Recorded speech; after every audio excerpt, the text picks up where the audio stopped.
Hi, my name is Tara Anderson. I'm doing my self-assessment for the week ending February 10th, 2024. I'm going to go through the questions now. The themes of professional development and change which have emerged during the past few weeks. There were several actually. Problem solving, learning to work with teams. I think problem solving and working with teams and collaboration is probably the number one professional development that has shifted for me.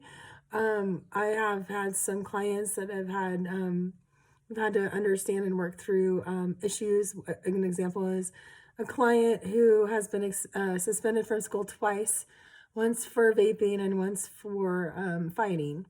The school decided to expel him from the school and the school district. So I had to work with the kinship placement and the court system to figure out how to get him back in school. And so we were able to utilize a community liaison, our foster care liaisons. And then we have a bid meeting set up to see if we can attend online school. But what he really needs is an IEP and a 504 plan. So that's my next goal, is to work on that. They said that they can even do that in an online school, which is new to me. I haven't heard of that before. So just trying to do a lot of collaboration, a lot of problem solving for this client. This same client also has had issues with his health insurance when it comes to counseling and behavior coaching. He just started that up. And then for some reason or another, the health insurance, the agency that the client is going through, the health insurance, they're not accepting that health insurance any longer. So we're having to figure all of that out for this client because he needs it. He needs to figure out we need to figure out how to help him so that he can help himself and help those around him, so that he can get schooling and get the help he needs so that he can be able to move forward in life. So it's been this, it feels like a roadblock, and then you're chipping away at it, and then finally you have some success along the way. And so I feel like we're going to make some progress and traction there. I would say another professional development theme is working with the court system and building rapport with the courts and the judges. In this case in particular, the judge was understanding of the work that the department was trying to do for this client. But he also realized that maybe we needed some additional outside help. So he assigned a community liaison. And so I've been in touch with the community liaison and the kinship placement to figure out how to help this client and remove some of those roadblocks along the way. So I'm really thankful for the court system in that scenario. So the successes and difficulties during the past few weeks, which have shaped my readiness to provide quality professional service the most. I would say understanding what my role is and isn't. An example that I'll give is, again, this is actually through the court system as well. Different clients. This client is charged with sexually molesting another youth in a home that he was placed in, a potential adoptive placement for him. And so now he's being charged with that. So we the department was able to put him in a home that has sexually maladaptive behaviors, that they're trained in that. So we felt like it was a good fit. We also made sure that the home didn't have any kids under a certain age in it, but age appropriate. So for this youth who is 14.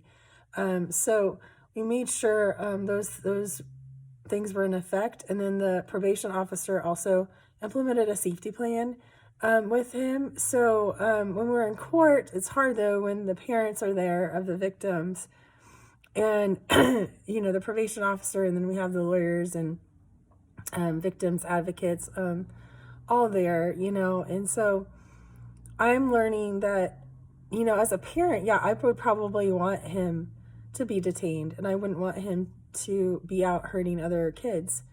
As a case manager and a social worker, I need to make sure, also that he's not harming kids, obviously, or kids younger than him. But I also want to make sure he's getting the help that he needs. So with that in mind, like I'm having to put on the case manager hat and not the mother parent hat, in this case, but also work through the code of ethics and, just figure out what I'm ethically responsible for. I'm in this case, I'm responsible for my client, but I'm also responsible to make sure that he is not going to hurt himself or hurt other people. So in this scenario, we made sure, again, like I said, that he set up at his group home that has the training that they have with the sexually maladaptive behaviors. He's got a safety plan. He's not violating those safety plans. He's not allowed to go anywhere. He doesn't have any incident reports. The only major red flag I think the judge had was school. And I wanted to make sure we were all on the same page with school as well. So anyway, so that's where we kind of like were able to talk through that and make sure we're all on the same page with school. So I just reported the facts and what I know about him at this point, and then that's up to the judge to decide whether or not to keep him there or not. The judge ultimately decided what the least restrictive placement is for the kid, and that was for him to remain at this SMB group home. Again, it would be hard for me as a parent, but understanding as a case manager and social worker to be. I would also say challenges and successes, brainstorming and problem solving, using the resources and people around me to help me. Again, that's just kind of like the scenario I talked about above with one of my clients and working through the school and the counseling and behavioral health, behavior coaching, and all of that. And then working with clients in crisis. It feels like a lot of the kids that I have are almost always in crisis. So it feels like this big mountain, but I have to like take it one little mini goal at a time and then kind of keep working at it from that perspective. I can't I can look at the big zoom out, but I think zooming in is also helpful for me and the client to not get so overwhelmed by the big picture, that we're working on those little small things first to chip away at the bigger piece and to get them the resources they need.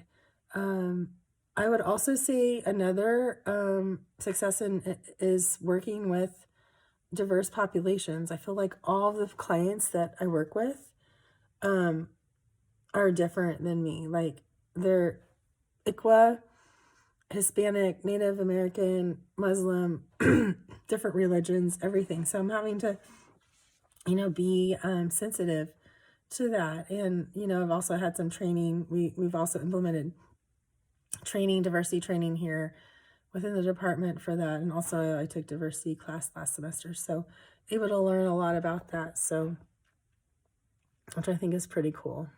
Specific competencies I have successfully completed on my learning contract and how I demonstrated these competencies were met. So competency 1, read the NASW Code of Ethics and discuss with supervisor.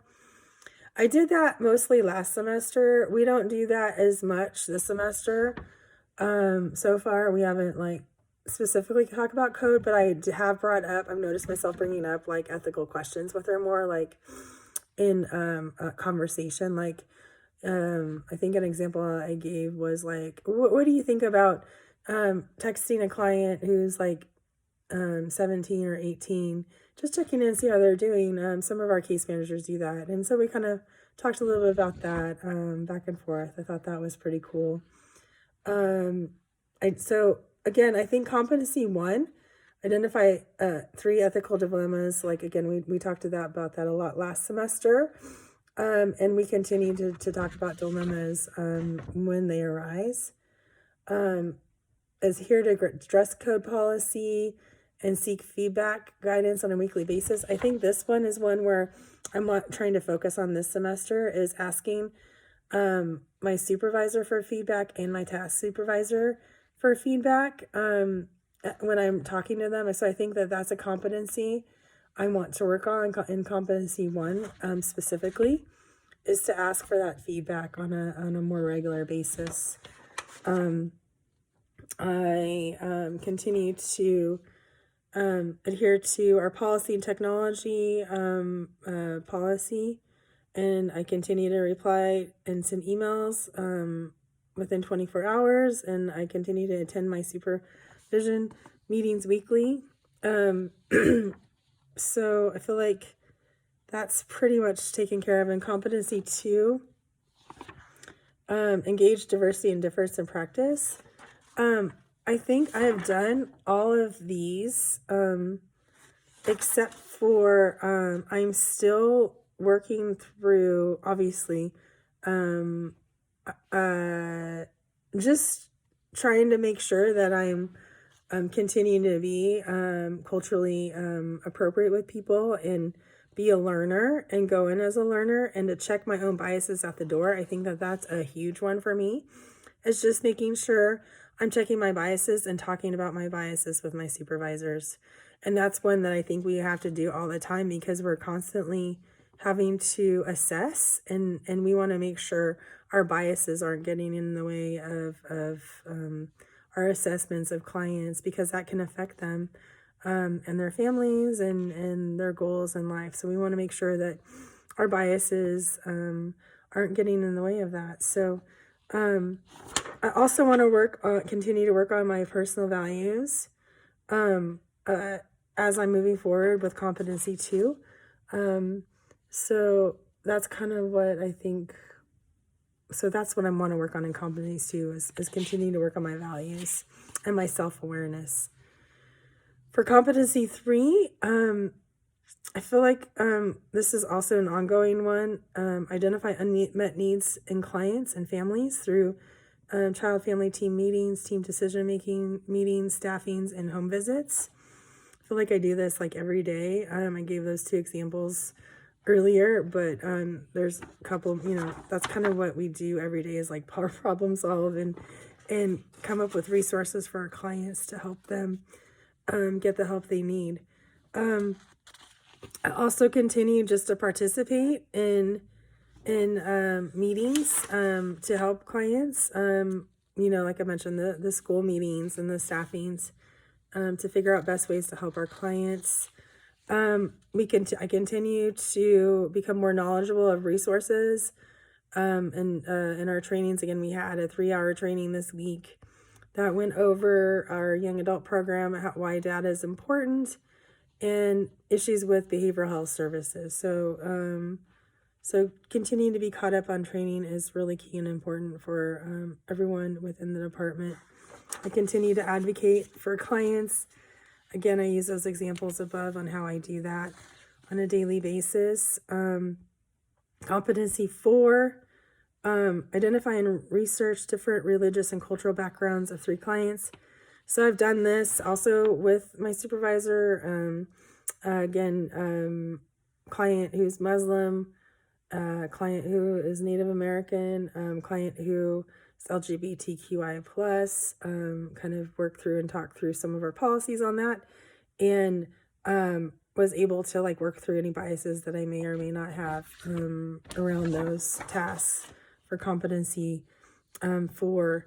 Competency 4, the things that I still want and need to work on is discussing articles on best practices with working with young adults. I'm halfway there. I think I have like 2 more to go with that. And then I just discussed LGBTQI plus and community resources and policies with my supervisor and systems theory with my supervisor. So still need to discuss treatment intervention practices with clients with PTSD and depression and anxiety. I think that's a task that I still need to do. Competency 5, I've discussed with supervisor how specific policies may affect clients: kinship living policy, voluntary policy, transgender policy, and at the local and state level. This is an ongoing one that we talk about all the time, and that I continue to stay up to date on current legislation that may affect clients. I serve on a local and a state level. One thing that I need to do is watch the state legislative session when it comes to the Department of Child Safety here. So that's another thing on my agenda to do.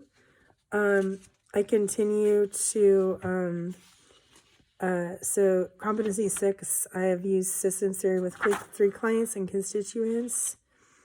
I continue to do that with my supervisor on a day-to-day basis, as well as a strength-based and multidisciplinary theory with 3 clients. I would say competency 7, I'm going to be working on transition plans. So that's one thing I want to work on is I'm going to sit down with my task supervisor, and she's going to go over the transition plan with me. And so I want to try and complete 3 of those in the next month or so. I've completed case plans for my clients. I've used my strengths-based approach with clients. I've visited my clients once a month. Attended court hearings and advocated for them at court hearings. Let's see. Competency 8, intervene with individuals, families, groups, organizations, and communities. Continue to assess and determine if a client is safe to move to a Kinsit placement. I've done that in the past. I have not done that in the last probably month.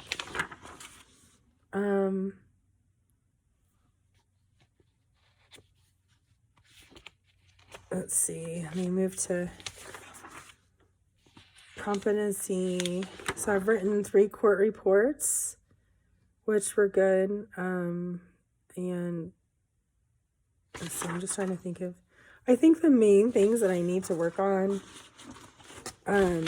are I forgot to mention my macro project. So I'm going to be working on finishing up my macro project with the St. Mary's Food Bank and learning about the resources that they offer, and then letting my clients know about those as well, and then attending a legislative hearing or watching it on the internet, and then also discussing those articles with my supervisor, and then continuing to I think work on my feedback, receiving feedback, and my biases, and working on my value system. So yeah, so that's my self-assessment for this time. I'm not sure if I'm doing this right. Hopefully I am. Thank you.